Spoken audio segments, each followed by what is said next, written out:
Hello, everybody. Scott Golden here with the World Class Championship Wrestling Review Series and the Pro Wrestling Logic YouTube channel.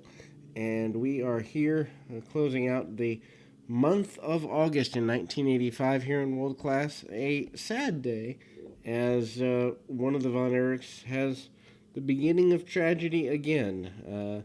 Mike Von Erich diagnosed earlier in the week with toxic shock syndrome after shoulder surgery, which ultimately many people believe led to his suicide less than 2 full years later.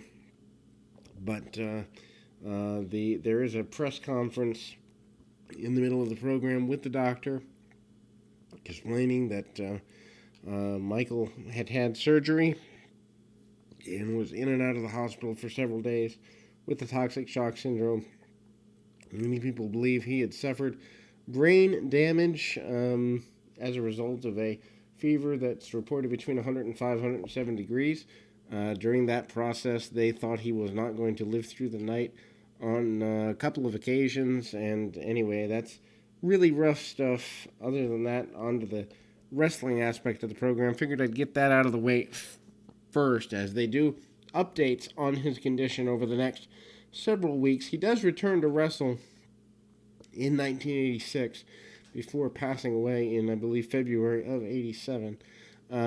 We open with a clipped version of the Mark Lewin one-man gang and Tim Brooks versus the Von Erichs, Mike, David, and Kevin, Mike, and Kerry. David already passed away, obviously.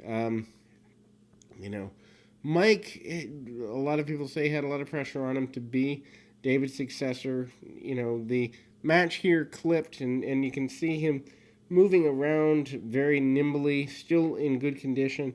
So this is obviously taped days or weeks before the aforementioned shoulder injury, which some people say took place in Israel. Other people say took place earlier. Needless to say, Kerry Von Erich comes in. Several punches on the one-man gang. Gang goes down, flying into a heap, and Kerry manages the gang quite well. Mark Lewin on the outside seems to be preoccupied with the pole, and Kerry cleans house on Killer Tim Brooks, among others. Kerry, obviously still a former world champion, almost a year and a half before, a little less, a year and 3 months or so here. But, still the six-man championships mean a lot to the Von Erichs. Kerry does the majority of selling and gets beat over for the next several minutes here. Cut off the ring, gang comes back in, uses a bear hug for several minutes, and Kerry and the gang are paired off. I remember when that was a singles feud not that long ago, 6 months ago, maybe a little longer, but obviously all things going round in circles, and the Von Erichs always on top here in Texas. Kerry having to fight his way back to his feet. Kevin comes in to clean house and does so efficiently and effectively. Probably about 8 or 9 minutes into the matchup here. The six-man tag team title being such a big deal. They cut the ring off on Mike a few minutes later when he is incapacitated, or at least partially, by the gang. And, we do see chairs involved in things. They bring some boxes into the ring, and they are ready to leap over and attack the Gary Hart stable. All sorts of chaos before this match ends. They give it a total of about 10 or 11 minutes from start to finish here. And again, Von Erich's not walking away with the championships, but champions in the heart of the fans. We go to Hollywood John Tatum back at the Sportatorium. Hollywood John Tatum and Brian Adias. Adias must not have held on to the championship he held for very long, as we do not see him with the belt here, even though he just won it a few weeks before. And that's one thing. I would say a lot of people criticize how much titles changed hands today, obviously, and certainly in the last 20 years, the Attitude Era started that. But truthfully, on a territory loop, I'm learning that titles did change hands quite a bit, except if you were in a nationally driven promotion. But smaller territories or territories where you had, 20 guys or less, it was a big deal to see a championship change live. Memphis, the biggest offender of this. Anyway, roll up by Adias and the attempted victory with a O'Connor roll. Doesn't get what he wants out of that. Tatum able to and willing to cheat to win if he needs to here, and takes him down.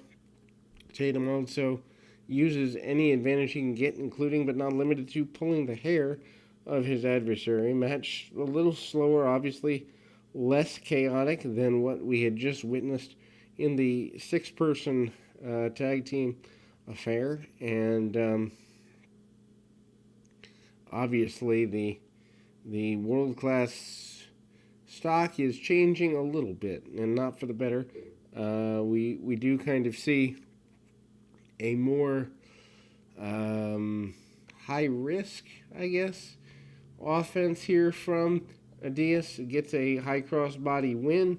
Then the press conference I spoke of earlier was here. Then we move into the, I guess, semi-main event, for lack of a better term.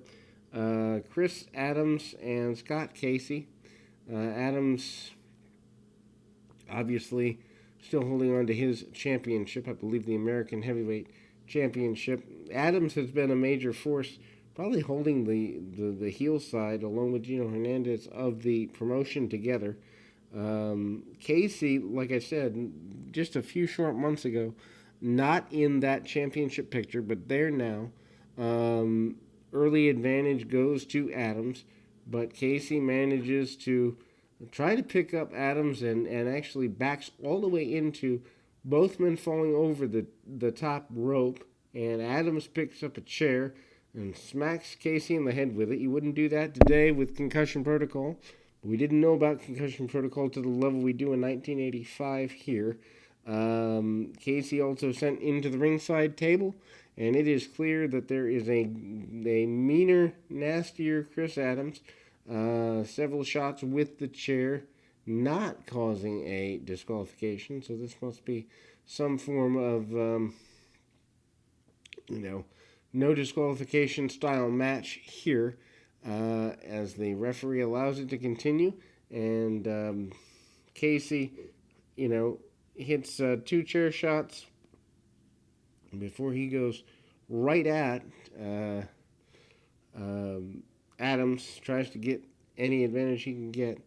Kind of surprised that Adams is not busted open from at least one of those chair shots.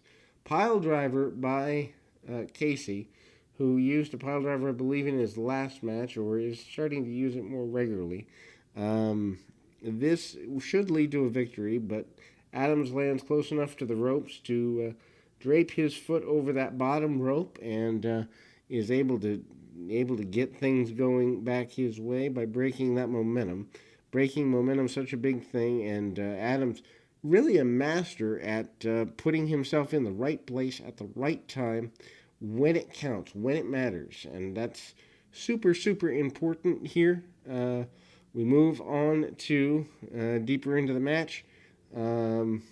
Casey going to town, but a weapon used by Gino Hernandez, 2-on-1. They also cut the hair of Steve Casey, as they had done with Brian Adias a few months before. Hair cutting seems to be a big thing. That is the conclusion to that particular matchup. Your main event, Mark Lewin and the one-man gang against Iceman Parsons and Bruiser Brody. I know, weird combination. Brody back at least for a little while. Not back for too long, maybe a month or two here.